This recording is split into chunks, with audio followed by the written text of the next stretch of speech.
Hi, everybody. This is Maurice. Here, we're going to talk about the two standards for our supervisors and managers. We have to have a culture where managers and supervisors do not complain. And the second standard is our supervisors and managers have to have a commitment to fixing low-hanging fruit problems. All right, let's dive in. Let's get started. No complaining down.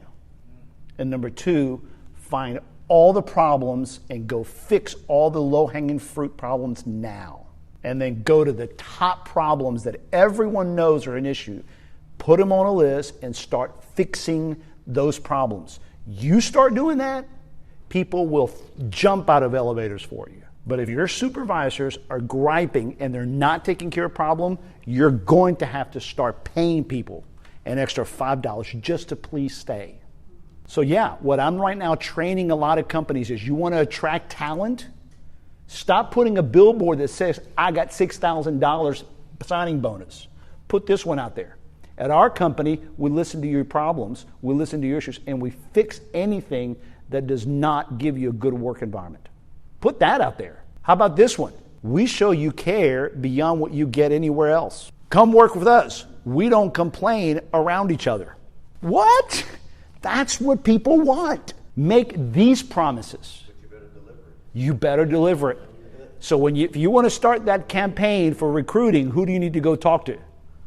Your recruiters or your supervisors?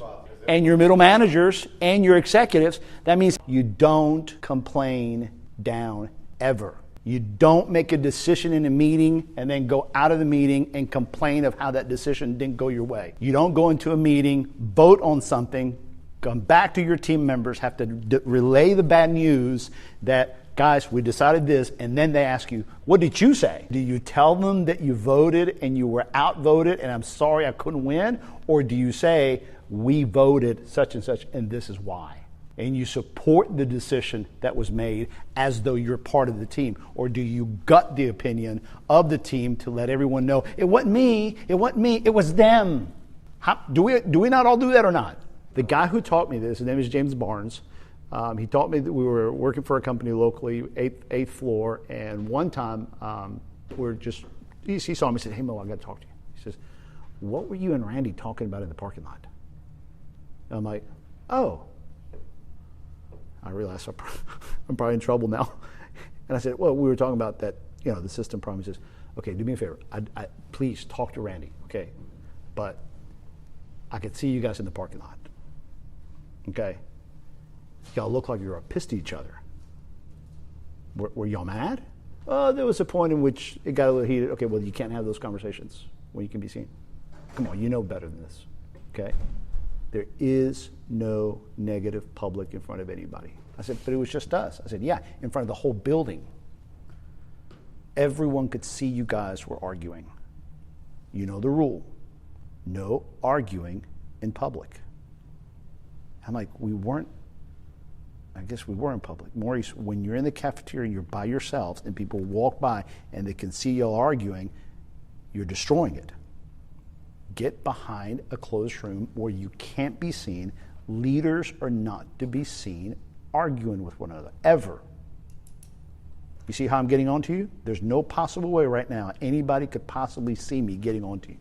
Somebody walks in right now, we change conversation, right? Don't ever do it. Your body language screams louder than us. If you don't protect the culture, this goes out the window. Apply that. No one can be at work and show a bad mood. Yeah. We're riddled with this. Our cultures are riddled with all these behaviors, and then we wonder why we cannot keep people. You fix these issues. Just fix those two. No complaining down, fix all the low-hanging fruit, and let the frontliners know, number 7, we sincerely showed that the opinions of team members really count and are considered. So, Victoria, what are your opinions? What needs to be fixed? Great, thank you. Talk to the next teacher. Okay, James, what's going on? You get a list, and then you see the list of all your teachers. You go, you know what? There's some commonality here. I think if we fix that, we should be able to knock this out rather quick. All right, put that on the list. And then you let all the teachers know, hey, y'all, thank y'all. From all your feedback, this is how we're going to tackle problem solving over the next 4 months. Nobody in town does that, except for those that have gone to my workshop. But you really show that you care in such a way that 6 months of that, 8 months of that, folks all of a sudden realize now they have a culture that they have control over. The first go around, it's anonymous. Second go around, you see and you feel whether the culture can allow that, and you transition. Why? Because the shock value from going from a culture that wasn't doing this before to a culture cannot ever be reached if you require everybody to expose themselves. So you go through seasons and months of anonymity, but either one, anonymity or anonymity, all this goes back to who? Who gets the results? HR, unless HR is part of the problem. Assuming HR is not a part of the problem. If HR is part of the problem, then you have to, I hate to be self-serving, you have to go to an outside firm to pull this report and give a report to the executives in HR. What's HR do? And then you show it to you show it to each team within a month of having this.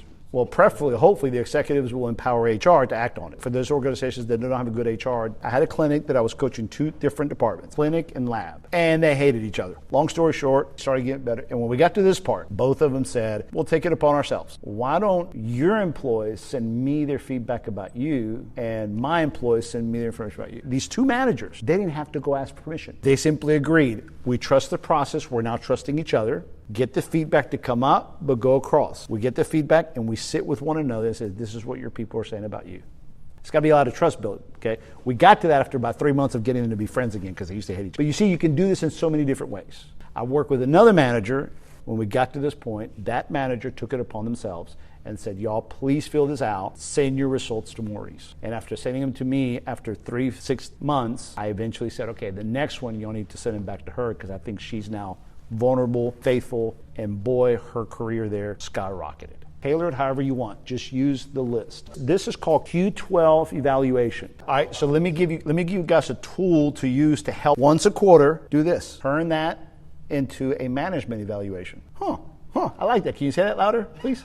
So you give that to the employees to rate us, the managers? Absolutely. Go to all 90 branch offices and have them all use the same form to rate their respective regional manager. Have each individual within each office fill out a form for their branch manager, and have each one of my 7 district managers do a form for me. Give everybody 2 weeks, and everybody can talk about it. What are you scoring him? I'm scoring him. Okay, good. Encourage that. They're going to do it anyway. Give everybody 2 weeks, everybody hits submit, and all that information goes to who? HR. All right, so remember I told you that I have a friend of mine, his name is Matt Rouse. He did a podcast with me, and he's the one that did the podcast on how to motivate your staff without money. He and I talked about all this, and he says, Mo, this is all great. I love this, but there's one element that you really need to emphasize. I said, what is it? He said, respect. Your supervisors have to respect their people more than they respect him. And that is very difficult to achieve. That's the one that holds everything together. And I would agree. Hey, everybody, great job making it through this. Go to the next module. Let's get moving to the next levels. Good luck. And again, thank you for joining the program. Honored to help you.